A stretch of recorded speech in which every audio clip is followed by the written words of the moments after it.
Hi, Darren Levine, MediaHail.com, introducing to you a new follow focus unit on the market, the RJ follow focus, fresh from China.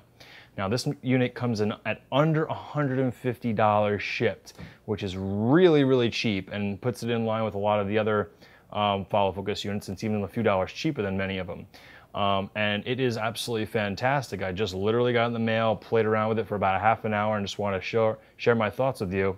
And as you can see, as I'm playing with it, usually the first question is does it have backlash? Of course it should, because it's cheap, but how bad is it? Well, as you can see, I can wiggle it about that much. Not much at all. And it's not even a very open wiggle feel. It's a very tight wiggle, if that makes any sense. It's not really just like you could literally just shake it. You actually, as you can see, just rubbing against there, it's not moving. You know, the backlash is kind of a little more controlled than some of the other units. And it, you know, it's nice. I like it. Another comparable unit in the price range, I think, is this is the my friend lent me the Indie System follow focus unit, and as you can see, the RJ is a full-size follow focus unit. It's not, you know, scaled down for DSLR, and you know, I like that. I like having a nice big control knob on my follow focus unit, even if I'm shooting on a DSLR. I like that size. I'm not really a fan of the smaller size ones, and the backlash on this one, for comparative sake, if I hold the gear for you here, as you can see, if I do the same test, I can easily rub it back and forth, and it's gonna go because it's a very loose backlash. Whereas this, I'm doing the same thing, and it's not moving. There is backlash, but it's not nearly as open as some of these other typical units are.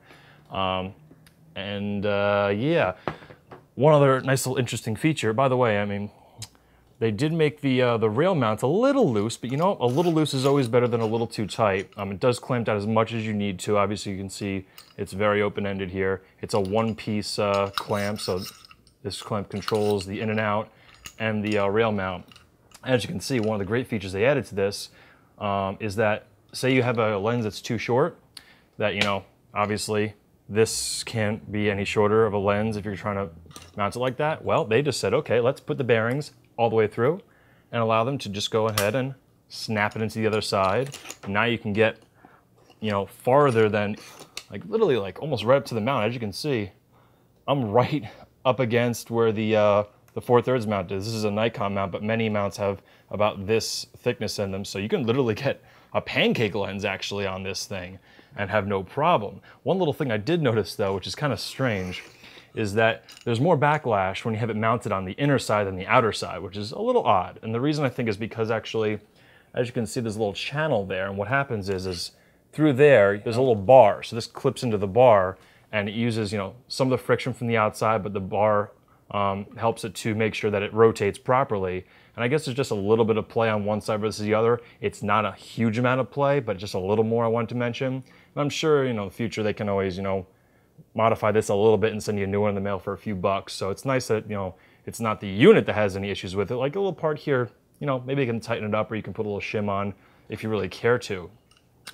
As you can see, they got bearing over here, bearing over here, bearing over here. Nice bearings. It feels nice and smooth. It does not feel clunky at all. It does not feel like a $150 follow focus unit. It feels like more, in my opinion. Most of it's metal, very nice metal. I think the knurl knob might be plastic, but even if it is, it feels nice. Some people did ask about the accessory port.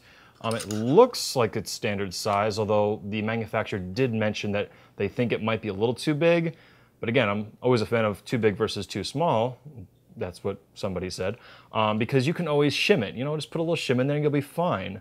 Also, I mean, I noticed that it looks like just a few screws and this thing will come out. So again, you can always maybe ask for them for a replacement if they ever come out with one. So it's nice that, you know, the important part, you know, the gearbox is nice. It's solid. Like if I just hold that there, there's almost no play in it, which is phenomenal for this size unit. So I have yet to use it on a shoot, but I'm looking forward to it. I have a shoot in about a week that I can't wait to use this on. Hopefully my AC appreciates it as well. There are no hard stops. It's a basic unit. It doesn't even have any height adjustment, but you know what? I mean, honestly, if your lens is going too high, I probably should put the little gear back in.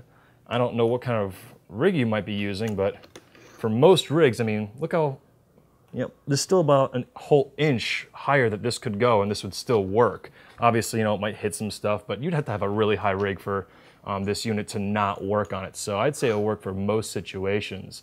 And yeah, like I said, there's no hard stop. You do have a nice marking disc. It does look to be proper dry erase material.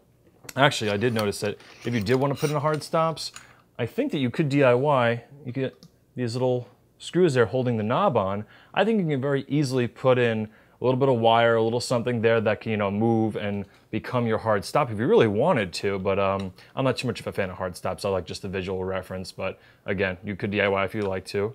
And overall, yeah, I am impressed. Oh, another thing is that for $15 each, it comes with one, but you can add as many as you want for $15.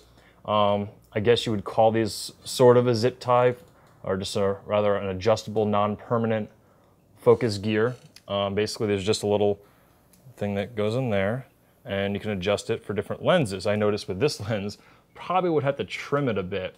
They give you a pretty generous amount, so I don't think there's any lens that wouldn't fit with any of these. It's a pretty good material. I have not tried the half-inch rail zip ties, but these feel like they're pretty good. The little thing that's actually clamping down on them, I don't know if those will eventually mark them. It doesn't look like they are. I've tried pressing it, you know, pretty good amount, but you don't really need to tighten it that much because they've got a texture in here that'll lock into place and hold it pretty nicely. So I mean, these seem pretty nice too, and I think I'll like them. But I guess only time will tell to see how much I like them. But overall, I mean, the unit itself, I'd love to call it the new king of the inexpensive follow focus units, but I can't because I haven't used all the units that are out there today. I know there's a couple that are in about the $150 range, another whole bunch in the $300 range. All I can say is that this feels like a lot more than $150. So that is my my final word on this. And yeah, it is called the RJ Follow Focus. I believe they're only selling on eBay at the moment. But if you just search for Follow Focus, it should come up. But I'll have a link here for you guys to check it out. I know that their original order, I think I'm the first one to get this in the mail, like over 100 people pre-ordered this, and they worked hard to get it out there, and they didn't expect to get that many orders. So they're probably still hard at work getting these out there. And yeah, so that is the RJ Follow Focus, brought to you by this guy from MediaHail.com, and happy shooting. And if you haven't done so yet, check out MediaHail.com. You can put up a free profile of who you are, where you're located, what equipment